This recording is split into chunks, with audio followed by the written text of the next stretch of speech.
निकालने की बात बिना राहुल गांधी और प्रियंका वाड्रा जो इंचार्ज है कांग्रेस पार्टी की उत्तर प्रदेश में, उनसे बिना पूछे इस प्रकार से जो भविष्य के अध्यक्ष बनने वाले हैं उन्होंने ट्वीट कर दिया। मुझे अपने बड़े भाई पर पूरा विश्वास है कि उन्होंने ऐसा अनुशासन का जो लक्ष्मण रेखा है उसका उल्लंघन नहीं किया होगा। अवश्य अपनी बहन प्रियंका वाड्रा जी से पूछने के बाद ही उन्होंने ट्वीट किया होगा। और मैं सिर्फ इतना कह रहा हूं, जहां तक कांग्रेस पार्टी का सवाल है, कांग्रेस पार्टी तो हिंदू धर्म के खिलाफ है। ये तो केवल फैंसी ड्रेस कंपटीशन चल रहा है इनका। ये भाई बहन देखिए, ये प्रियंका वाड्रा राधे मां बन के बैठी थी पिछले इलेक्शन में, याद करिए मध्य प्रदेश के वो फोटो दिखाइए आप। मैं तो जानने 3 दिन लगा मुझे जानने में कि ये राधे मां नहीं, ये प्रियंका गांधी है। बताइए, ऐसा वेश धारण किया था। और वो राहुल गांधी पूरा। देखिए उदित जी तो मेरे बड़े भाई हैं, मैं इनका बड़ा सम्मान करता हूं। और देखिए अभी चंद दिनों पहले मैं यूपी जा रहा था, नोएडा के बाहर मैंने बहुत बड़ा होर्डिंग देखा, उदित राज फॉर कांग्रेस प्रेसिडेंट। और मैंने ट्विटर में भी देखा और मुझे बड़ी प्रसन्नता हुई कि अभी हाल फिलहाल में जो एआईसीसी की बैठक होने वाली है, सुनने में आ रहा है कि भविष्य में ये कांग्रेस के अध्यक्ष बनेंगे, उस रेस में भी हैं। और बहुत गंभीरता से कांग्रेस चर्चा कर रही है उदित राज जी को प्रेसिडेंट बनाने का। मैं बधाई भी देता हूं और इसीलिए मैं मानता हूं ये छोटे नेता नहीं। और जब ये कुंभ के ऊपर आगामी कांग्रेस का अध्यक्ष जब इस प्रकार का ट्वीट करते हैं तो स्वाभाविक है न केवल पूरे देश में अपितु पूरे विदेश में भी इसका एक लहर दौड़ जाता है, क्योंकि आखिरकार ये राहुल गांधी के उत्तराधिकारी भी हैं और एक बहुत बड़े पद को धारण करने वाले हैं, तो स्वाभाविक है इस पर चर्चा होगी। देखिए मैं 2-3 चीज कहना चाहता हूं। जहां तक उदित जी का कहना है कि मैं तो हेमंतो बिस्वा शर्मा जी की बात पर रिएक्ट कर रहा था। देखिए हेमंतो बिस्वा शर्मा जी मदरसा को लेकर किस प्रकार, क्या हम भगवत गीता भी पढ़ा सकते हैं, क्या हम कुरान भी पढ़ा सकते हैं और क्या हम बाइबल भी पढ़ा सकते हैं, तीनों को समान पायदान पर खड़े करके सेक्युलरिज्म को ही आगे बढ़ा रहे थे। वो कह रहे थे ना तो हम गीता पढ़ा सकते हैं, ना बाइबल पढ़ा सकते हैं, ना मदरसा पढ़ा सकते हैं, और उसमें बहुत सारी टेक्निकल विषय। उसमें उन्होंने कुंभ को लाके कंपेयर किया है। मदरसा और कुंभ अलग अलग चीज है। कुंभ एक सेलिब्रेशन है, कुंभ एक अपने आप में एक बहुत बड़ी परंपरा है जो सैकड़ों वर्षों से चली आ रही है। और मदरसा एक एजुकेशनल टेक्निक, एक एजुकेशनल पॉलिसी मैटर है। अब देखिए कुंभ में कोई सरकार पार्टिसिपेट नहीं करती है, टेक्निकली कुंभ सरकार नहीं करती है। कहने का मतलब है कुंभ में मास गैदरिंग होता है तो स्वाभाविक रूप से लोगों के वहां पर सुरक्षा का व्यवस्था करना, लोग पानी में डूब करके हताहत ना हो जाए उसके लिए सुरक्षा कर्मी पोस्ट करना, वहां पर हाइजीन का ध्यान रखते हुए स्वास्थ्य का ध्यान रखना, डॉक्टरों को लगाना, पीने का पानी की व्यवस्था रखना। इसीलिए तो सरकारें निर्वाचित होती हैं। चाहे कुंभ हो चाहे ईद हो, जहां भी भीड़ होती है, चाहे उर्स का मेला हो, जहां भी भीड़ होगी वहां व्यवस्था करना, वहां पर टेररिस्ट अटैक ना हो जाए, इन सब की चिंता करना ये सरकार का काम होता है। और बाबा साहेब अम्बेडकर जी ने जो कॉन्स्टिट्यूशन बनाया है उसके अंतर्गत ये सरकार के फर्ज के रूप में पेश किया गया है। जहां तक कांग्रेस पार्टी का सवाल, देखिए कांग्रेस पार्टी एक रिपीट ऑफेंडर है। हिंदुओं के प्रति, कुंभ के प्रति, शंकराचार्यों के प्रति, हमारे परंपराओं के प्रति उनके मन में घृणा है।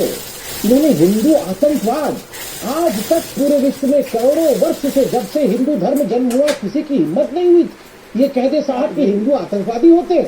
पूरे विश्व में ढिंडोरा पीटा जाके इनकी राहुल गांधी ने कि हिंदू आतंकवाद होता है, आतंकवादी होता है। राम डज नॉट एग्जिस्ट, भगवान राम। आप समझ ही नहीं रहे हैं, वो उनके निजी विचार है भाई।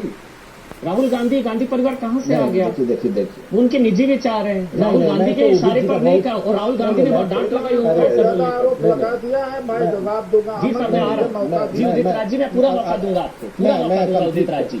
लेकिन कहते राहुल के कहने पर, आपको राहुल गांधी के कहने पर ये ट्वीट करना पड़ा। अच्छा नहीं होता वो खुद आकर ये बात कहते जो उन्होंने आपसे बुलवाई सर? ये अच्छा नहीं होता शायद?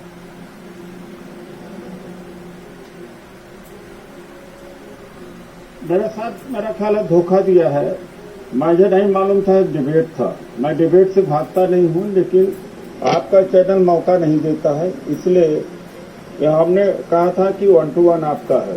आप 1 to 1 कर लेंगे, आप 1 to 1 रहेगा सर, खैर कोई बात नहीं, निश्चिंत रहिए आप। लेकिन आपको ये बता दूं जी, नहीं अमन चोपड़ा जी सर, मैं कुंभ मेला को खत्म करने की बात नहीं कहा, न मदरसा के बारे में कुछ बोला। हेमंत बिस्वा शर्मा जी ने कहा कि सरकारी खर्च पर कुरान या धर्म को प्रमोट नहीं किया जाना चाहिए। उसी कंटेक्स्ट में मैंने बोला, क्योंकि ये राज्य हमारा कल्याणकारी राज्य है और बाबा साहब डॉक्टर अम्बेडकर का पूरा संविधान का विवेक है कि धर्म और राजनीति में मिश्रण नहीं होना चाहिए। उसके बाद ही संविधान बनकर के तैयार किया। मैंने बिल्कुल यह नहीं कहा कि कुंभ मेला नहीं होना चाहिए। एक कंटेस्ट में हमने बोला जरूर कि जो हेमंत बिस्वा शर्मा जी ने अगर गलती किया है तो मुझे भी आप गलत कह सकते हैं, एक बात है।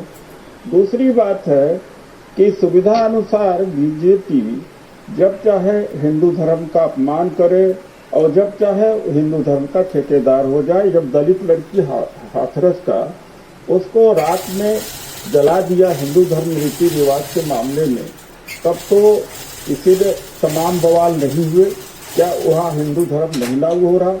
तीसरी बात, अमन जी, मैं ईमानदारी से कह रहा हूँ जी सर, मेरा व्यक्तिगत विचार था, विचार है, वरना हम आईएनसी को जरूर ट्रैक करते हैं जब पॉलिटिकल होता।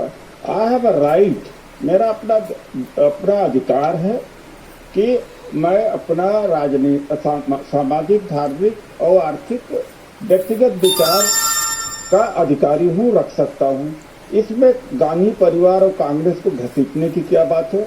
आईएनसी अगर टैग किया होता और जब ये बवाल बचा तो मैंने अपने ट्विटर को रिस्टोर कर दिया है। हमने कहा कि चलिए मैं इस डिबेट के लिए तैयार हूँ, लेकिन मैं यह नहीं कहा कि कुंभ मेला का बंद कर दो या और धार्मिक बंद कर दो। लेकिन हेमंत बिस्वा शर्मा ने जब कहा, उसी कंटेक्स्ट में मैंने एक डिबेट का बात कही, एक आइडियोलॉजी की बात कही, अम्बेडकरी विचारधारा को सामने रखा। बाकी हमने कुंभ के खिलाफ अमन जी कुछ नहीं बोला। अच्छा उदित राज जी, एक थोड़ा क्लैरिफिकेशन बस चाह रहा था मैं आपसे, उसके बाद संबित मैं आपके पास आऊंगा।